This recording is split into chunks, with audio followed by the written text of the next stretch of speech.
दोस्तों, स्वागत है आपका आपके अपने यूट्यूब चैनल उत्तीर्ण पॉइंट पे। दोस्तों, railway group D science PYQ solution series का ये हमारा तीसरा वीडियो होने वाला है। इससे पहले हम दो वीडियो ऑलरेडी करा चुके हैं। अगर आप उस वीडियो को नहीं देखे हैं तो चैनल के अंदर प्लेलिस्ट बना हुआ है, आप वहां से जाकर उस वीडियो को देख लीजिए। आज के इस वीडियो में हम rail group D 27/11/2025 third shift में साइंस के जो क्वेश्चन पूछे गए हैं उसका कंप्लीट सॉल्यूशन बिल्कुल आसान भाषा में करने वाले हैं। इसलिए आप इस वीडियो को अंत तक ज़रूर देखें। अगर वीडियो पसंद आता है तो वीडियो को लाइक करें, चैनल को सब्सक्राइब करें और वीडियो को अपने दोस्तों के पास शेयर ज़रूर करें। तो चलिए बिना टाइम को बर्बाद करते हुए हम क्वेश्चन को स्टार्ट करते हैं। पहला क्वेश्चन मेरा है,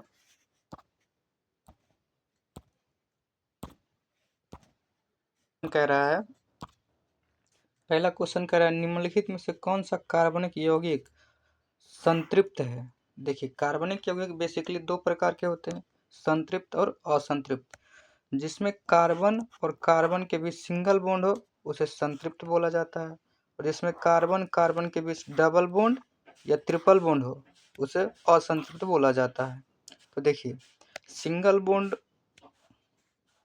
सिंगल कार्बन वाले बॉन्ड का नामकरण कैसे करते हैं, इसके लास्ट में एन लगाते हैं, ANEN। और अगर डबल बॉन्ड हो, अगर कार्बन और कार्बन के बीच डबल बॉन्ड हो तो उसके लास्ट में क्या लगाते हैं, इन लगाते हैं, जैसे प्रोपीन, बेंजीन, ये सब होता है ना। और अगर कार्बन और कार्बन के बीच ट्रिपल बॉन्ड हो तो इसमें आइन लगाते हैं। कार्बन और कार्बन के बीच ट्रिपल हो तो क्या लगाते हैं, आइन लगाते हैं, YNE। तो ये डबल बॉन्ड और ट्रिपल बॉन्ड वाले होते हैं असंतृप्त, जबकि सिंगल बॉन्ड वाले क्या होते हैं, संतृप्त। संतृप्त मतलब सिंगल, 100 से रिलेट कर सकते हैं, 100 से संतृप्त, 100 से सिंगल। यानी कार्बन और कार्बन के बीच जब भी सिंगल बॉन्ड आपको दिखे तो समझ जाना है कि वो कौन सा यौगिक है, संतृप्त यौगिक है। और संतृप्त यौगिक के लास्ट में क्या लगा होता है, एन। देखिए इसमें किस में लगा हुआ है लास्ट में एन, इसमें देखिए लगा है इन, ये तो संतृप्त नहीं है। इसमें भी देखिए लगा है आइन, ये भी संतृप्त नहीं है। इसमें भी लगा है इन, ये भी संतृप्त नहीं लगा है। लेकिन इसमें देखिए लगा है प्रोपेन, एन लगा है, यानी ये कौन सा है, इसमें कार्बन और कार्बन के बीच सिंगल बॉन्ड होगा, इसलिए कौन सा यौगिक है, ये एक संतृप्त यौगिक है। इसलिए राइट आंसर क्या होगा, option number A. Option number A is the right answer. अगला क्वेश्चन देखते हैं। अगला क्वेश्चन मेरा है, नेक्स्ट है, निम्नलिखित में से रिजु श्रृंखला वाले हाइड्रोकार्बन होते हैं। यानी हमसे रिजु श्रृंखला वाला हाइड्रोकार्बन पूछा गया है। तो देखिए इसमें रिजु श्रृंखला वाला हाइड्रोकार्बन कौन सा है, वो है ब्यूटेन। राइट आंसर क्या होगा इसका, ऑप्शन नंबर सी। अगला क्वेश्चन देखते हैं। अगला क्वेश्चन है निम्नलिखित में से अगला क्वेश्चन है निम्नलिखित में से किसमें सबसे अधिक अम्लता होती है। तो देखिए सबसे अधिक अम्लता, ऑप्शन इसका कट गया है, दूसरे स्लाइड में आया है, आगे देखते हैं इसको। ऑप्शन है पहला जल, दूसरा सिरका, तीसरा नींबू का रस और चौथा दूध। तो देखिए इसमें आप बारी बारी से देखिए कि किसकी अम्लता कितनी होती है। देखिए जल का तो पीएच मान आपको पता है कि अम्ल और क्षार का निर्धारण जो किया जाता है वो पीएच मान से किया जाता है। तो जल का पीएच मान कितना होता है, 7 लगभग होता है। सिरके का कितना होता है, 2.4 होता है, 2.4 होता है। नींबू के रस का कितना होता है, 2.2 होता है। और दूध का कितना होता है, 6.4। तो देखिए आपको पता होगा कि जिसका पीएच मान जितना कम है वो उतना अधिक अम्लीय होता है, और जिसका पीएच मान जितना ज़्यादा है वो उतना अधिक क्षारीय होता है। तो देखिए इसमें क्वेश्चन में पूछा क्या गया, क्वेश्चन में कहा गया निम्नलिखित में से सबसे अधिक अम्लता, यानी सबसे अधिक अम्लीय तो वही होगा जिसकी पीएच मान सबसे कम होगा। तो सबसे पीएच मान किसका कम था, नींबू के रस का। तो राइट आंसर क्या होगा इसका, ऑप्शन नंबर सी होगा, नींबू का रस। क्योंकि इसका तो 7 था, इसका 2.4 था, और इसका था 2.2, और इसका था कितना, 6.4। तो सही आंसर क्या होगा, option number C. Option number C is the right answer. अगला क्वेश्चन देखते हैं। अगला क्वेश्चन कह रहा है निम्नलिखित में से कौन सा सबसे तेजी से विसरण दर्शाता है। देखिए विसरण की घटना हमको गैसों में देखने को मिलती है। विसरण के कारण ही है जब हम कमरे के किसी दूसरे, जैसे अपने घर के कमरे के किसी दूसरे कमरे में बैठे होते हैं और उस कमरे के दूसरे कमरे में अगर अगरबत्ती जली होती है तो उसका स्मेल हमारे तक पहुंच जाती है। वो किस कारण से पहुंचती है? तो विसरण के कारण से पहुंचती है। और विसरण सबसे तेज गैसों में होता है। तो राइट आंसर क्या होगा इसका? ऑप्शन नंबर ए होगा, गैसों में gas. Right answer option number A. अगला क्वेश्चन है, अगला क्वेश्चन देखते हैं। अगला क्वेश्चन कह रहा है विद्युत ऊर्जा शक्ति और समय के बीच क्या संबंध है? तो देखिए, विद्युत ऊर्जा बराबर होता है शक्ति अपन में टाइम। सही आंसर क्या होगा इसका? Option number D. Option number D is the right answer. विद्युत ऊर्जा बराबर क्या होता है? शक्ति अपन में टाइम। अगला क्वेश्चन देखते हैं। अगला क्वेश्चन है, हाँ, क्वेश्चन नंबर 6 कह रहा है,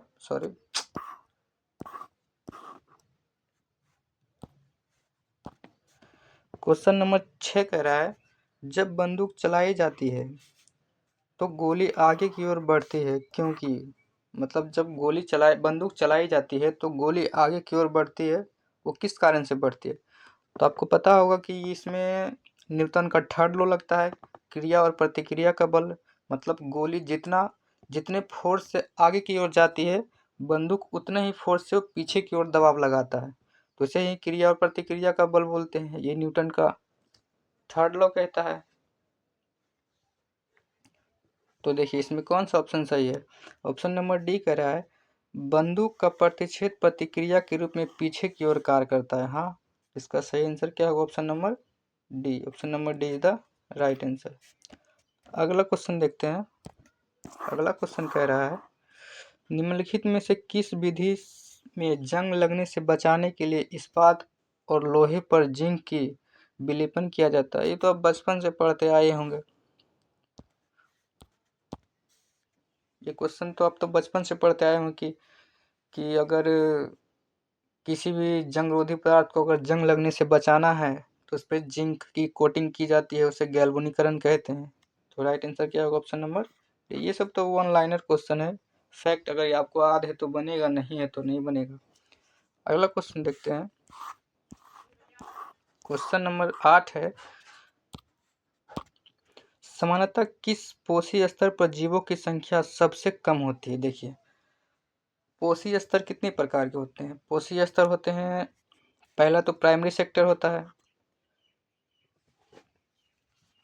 प्राइमरी सेक्टर नहीं, पहला होता है प्रोड्यूसर यानी उत्पादक, दूसरा होता है प्राइमरी सेक्टर यानी प्राथमिक उपभोक्ता प्राइमरी सेक्टर, तीसरा होता है सेकेंडरी सेक्टर और चौथा होता है टर्सरी सेक्टर। तो देखिए, तृतीयक उपभोक्ता जो होता है उसमें जीवों की संख्या सबसे कम होती है, सबसे ज़्यादा होती है प्राइमरी सेक्टर में और सबसे कम होती है टर्सरी सेक्टर में। यानी कि तृतीयक उपभोक्ता में क्या होता है? जीवों की संख्या सबसे कम होती है। तो राइट आंसर क्या होगा इसका? ऑप्शन नंबर बी, तृतीयक उपभोक्ता। अगला क्वेश्चन देखते हैं। अगला क्वेश्चन नंबर 9 कह रहा है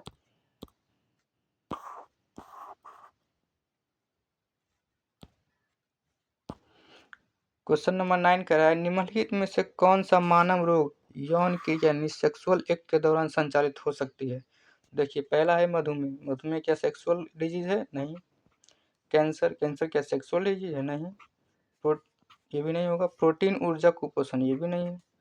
उपार्जित प्रतिरक्षा न्यूनतम संरक्षण, हाँ ये सही होगा, क्योंकि आपको पता है कि HIV जो है एड्स, HIV ह्यूमन इम्यूनोवायरस, एड्स जो रोग है वो क्या करता है? वो प्रतिरक्षा तंत्र को प्रभावित करता है, यानी मानव की जो प्रतिरक्षा तंत्र होती है, यानी कि रोगों से जो लड़ने की क्षमता होती है, उसे वो कम कर देता है, जिसके कारण शरीर पूरा दुबला पतला हो जाता है और वो अंत में मृत्यु को प्राप्त कर लेता है।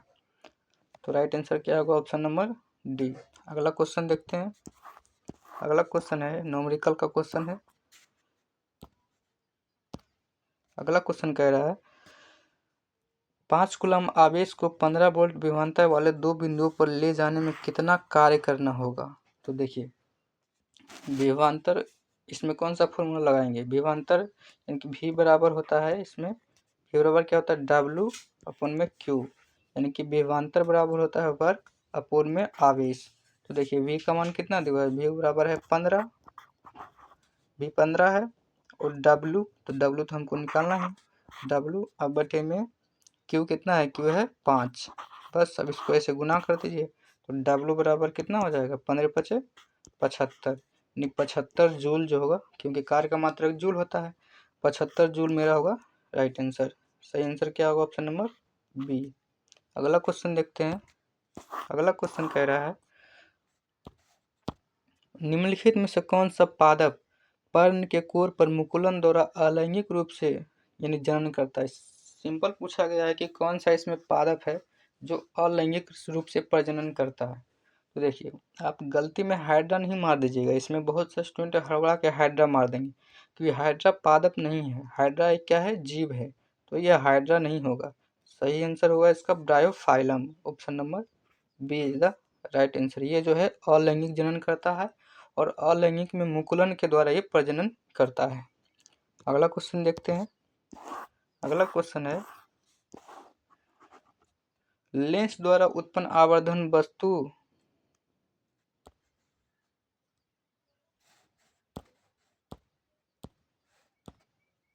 अगला क्वेश्चन कह रहा है कि लेंस द्वारा उत्पन्न आवर्धन वस्तु की दूरी u, प्रतिबिंब की दूरी v किस सूत्र द्वारा संबंधित है, यानी किस सूत्र द्वारा आप लेंस में आवर्धन क्षमता को निकालते हैं। तो देखिए लेंस में आवर्धन क्षमता को निकालने का फॉर्मूला m बराबर होता है v बटे u।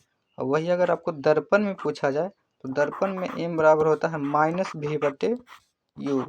तो सही आंसर क्या होगा इसका, option number D. Option number D is the right answer. अगला क्वेश्चन देखते हैं। ये तो फॉर्मूला बेस है, डायरेक्ट क्वेश्चन बनने वाला है, इसमें कोई दिमाग लगाने की जरूरत नहीं है, याद है तो बनाइए, नहीं याद है तो नहीं बनेगा आपसे। अगला क्वेश्चन देखते हैं। अगला क्वेश्चन कह रहा है, देखिए कितना बड़ा बड़ा क्वेश्चन पूछता है। ग्रुप डी में अगर आपको सिलेक्शन लेना है तो आपको थ्योरी बढ़िया से पढ़ना होगा, वो भी साइंस का। अगर साइंस में आप अच्छा स्कोर करना चाहते हैं तो आपको थ्योरी पढ़ना ही पड़ेगा, और भी अच्छे तरीके से। चलिए अगला क्वेश्चन देखते हैं। निम्नलिखित में से कौन सा परीक्षण सर्वोत्तम रूप से इसकी व्याख्या करता है कि द्रवों का आयतन निश्चित होता है लेकिन उसकी आकृति निश्चित नहीं होती है। देखिए आपको पदार्थ वाले चैप्टर में पढ़े होंगे, 3 पदार्थ के बारे में पढ़े होंगे बेसिकली, ठोस यानी कि सॉलिड, लिक्विड और गैस, इसके बारे में पढ़े होंगे। सॉलिड में पढ़े होंगे कि इसकी आकार और आकृति दोनों निश्चित होती है। लिक्विड में पढ़े होंगे कि इसका आकार, सॉलिड में पढ़े होंगे कि इसका आकार और आयतन दोनों निश्चित होता है। और लिक्विड में पढ़े होंगे कि इसका आकार अनिश्चित होता है, यानी आकार निश्चित नहीं होता है लेकिन आयतन निश्चित होता है। और इसमें पढ़े होंगे गैस में कि इसका ना तो आकार निश्चित होता है और ना ही आयतन निश्चित होता है। तो वही क्वेश्चन पूछ रहा है कि द्रवों के बारे में आयतन निश्चित होता है लेकिन उसकी आकृति निश्चित नहीं होती। इसमें कौन सा ऑप्शन वैसे बता रहा है द्रव के बारे में कि द्रव का आयतन तो निश्चित होता है लेकिन उसकी आकृति निश्चित नहीं होती। तो देखिए ऑप्शन नंबर सी कह रहा है कि जल अपने पात्र की आकृति ग्रहण कर लेता है लेकिन इसका आयतन वही बना रहता है। हाँ, आप देखे होंगे जल में अगर लोटा में जल को रखिए तो लोटे का आकृति लेगा, गिलास में रखिए तो गिलास की आकृति लेगा, यानी कि जल जो है वो आकृति बदलते रहता है लेकिन उसका आयतन नहीं बदलता है। तो राइट आंसर क्या होगा, option number C. Option number C is the right answer. अगला क्वेश्चन देखते हैं। अगला क्वेश्चन है 14 नंबर क्वेश्चन कह रहा है निम्नलिखित में से कौन सा गैस का एक अभिलक्षण है। गैस का एक अभिलक्षण, ऊपर अभी हमने डिस्कस भी किया है गैस के बारे में। निम्नलिखित में से कौन सा एक गैस का अभिलक्षण है। तो देखिए गैस का कोई आकृति या आयतन निश्चित नहीं होता है, तो ऑप्शन बी कह रहा है निश्चित आकार और आयतन, ये तो नहीं होगा। ऑप्शन सी कह रहा है कोई निश्चित आकार और कोई निश्चित आयतन नहीं। ऑप्शन नंबर सी कह रहा है कोई निश्चित आकार और कोई निश्चित आयतन नहीं होता है। ऑप्शन नंबर सी इसका होगा राइट आंसर, क्योंकि गैस का ना तो कोई निश्चित आकार होता है और ना ही उसका कोई निश्चित आयतन होता है। अगला क्वेश्चन देखते हैं। अगला क्वेश्चन कह रहा है निम्नलिखित में से किस कोशिका अंगक में एटीपी जनरेटिंग रासायनिक अभिक्रिया हेतु पर्याप्त पृष्ठीय क्षेत्रफल होता है। देखिए एटीपी आप जानते होंगे कि ऊर्जा का मुद्रा किसे कहते हैं, एटीपी को कहते हैं। और कोशिका का पावर हाउस यानी ऊर्जा जनरेटर किसे बोला जाता है, तो माइटोकॉन्ड्रिया को बोला जाता है।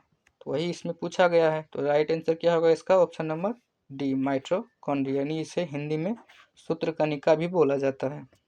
अगला क्वेश्चन देखते हैं। अगला क्वेश्चन कह रहा है चंद्रमा पर किसी पिंड का भार पृथ्वी की अपेक्षा कम होता है क्योंकि। देखिए चंद्रमा पर किसी भी वस्तु का भार पृथ्वी की अपेक्षा कम होता है। वो ऐसा इसलिए होता है क्योंकि चंद्रमा को जो गुरुत्वीय त्वरण है वो पृथ्वी के गुरुत्वीय त्वरण से क्या होता है, वो कम होता है। तो सही आंसर क्या होगा, ऑप्शन नंबर इसका डी। अगला क्वेश्चन देखते हैं।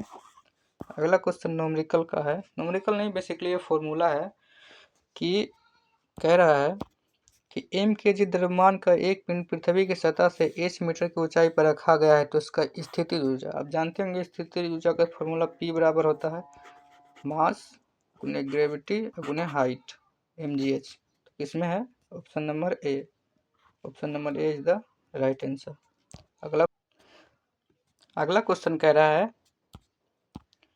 कि किसी मंच पर मंद आघात करने पर उत्पन्न ध्वनि मृदु होने का क्या कारण है। तो देखिए ध्वनि का मृदु होना या तेज होना ये उसकी आवृत्ति पर निर्भर करती है।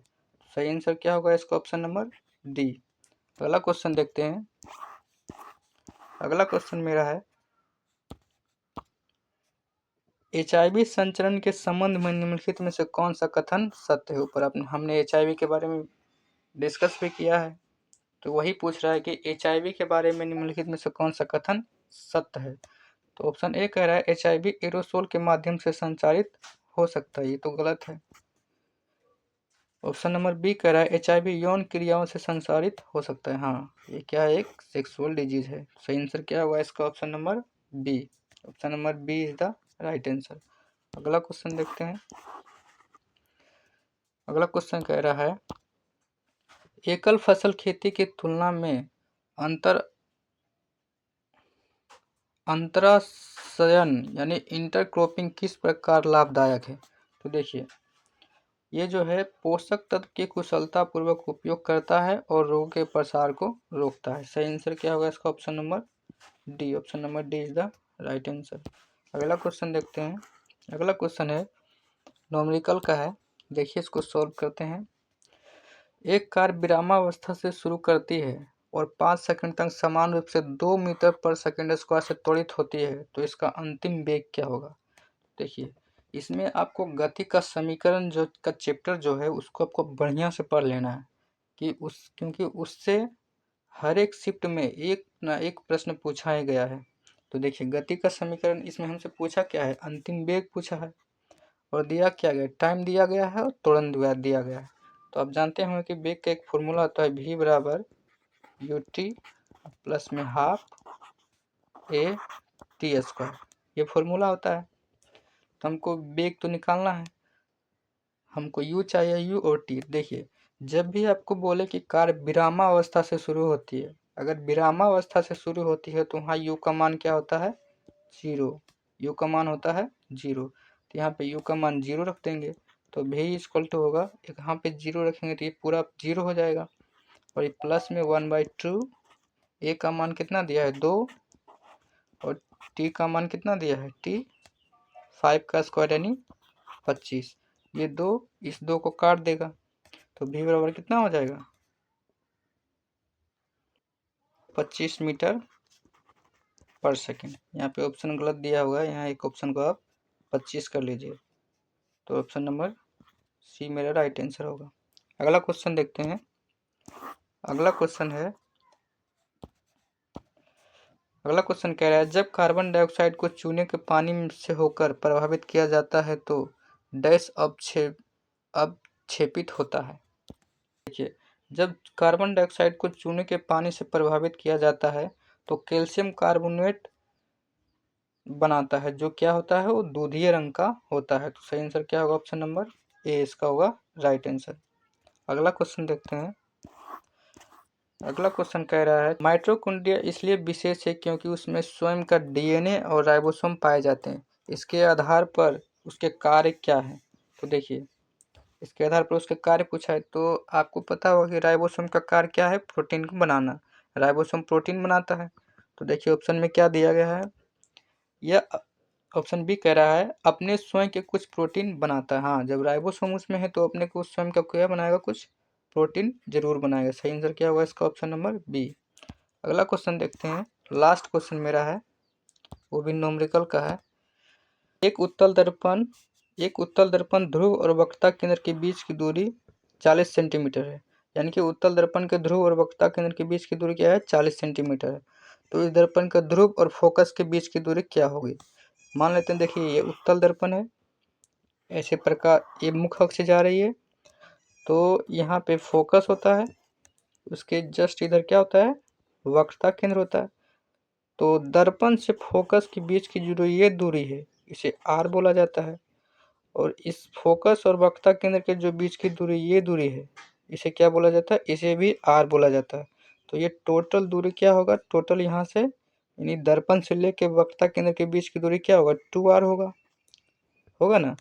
तो क्वेश्चन में कह रहा है ध्रुव और वक्रता केंद्र के बीच की दूरी, यानी ध्रुव जो ये है ये और वक्रता केंद्र ये है, इसके बीच की दूरी 40 सेंटीमीटर है। लेकिन यहाँ बीच की दूरी क्या है? 2r, यानी कि ये 2r का मान कितना है? 40। 2r का मान 40 है, तो r का मान कितना हो जाएगा? इसको दो इसको काट देगा तो r का मान हो जाएगा कितना? 20। तो इसमें पूछा गया क्या है? दर्पण के ध्रुव और फोकस के बीच की दूरी, यानी कि दर्पण का ये जो ध्रुव है और ये फोकस, इसके बीच की दूरी क्या है? r है। तो r बराबर कितना निकला है? 20 सेंटीमीटर। और आप जानते हैं कि अगर दर्पण के लेफ्ट साइड कोई भी वस्तु हो या प्रतिबिंब हो, जो भी बने वो क्या होता है? निगेटिव होता है। इसका इधर का मान क्या होता है? निगेटिव। और दर्पण के इधर राइट साइड जो भी चीज़ बनता है, वो दर्पण, वो प्रतिबिंब हो या वस्तु को रखा जाए, वो क्या होगा? पॉजिटिव होगा। ऐसे तो वस्तु को हमेशा लेफ्ट साइड में ही रखते हैं, लेकिन सीधा सीधे इतना जानिए कि अगर दर्पण के लेफ्ट साइड कोई भी चीज़ हो तो उसे नेगेटिव लेते हैं, और दर्पण के राइट साइड जो भी चीज़ हो उसे क्या लेते हैं? पॉजिटिव। तो यहाँ देखिए ये क्या हो रहा है? दर्पण के लेफ्ट साइड ही बन रहा है। दर्पण के लेफ्ट साइड बन रहा है तो इसका मान क्या होगा? इसका मान होगा नेगेटिव में होगा। तो इसका आंसर होगा कौन सा? Option number D, -20 centimetre. क्यों होगा -20 सेंटीमीटर? क्योंकि ये दर्पण के लेफ्ट साइड बन रहा है।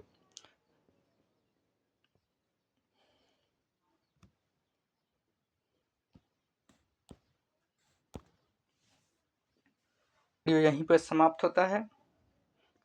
हमने बहुत ही कम टाइम में पूरे 25 क्वेश्चन का सॉल्यूशन करवाया है।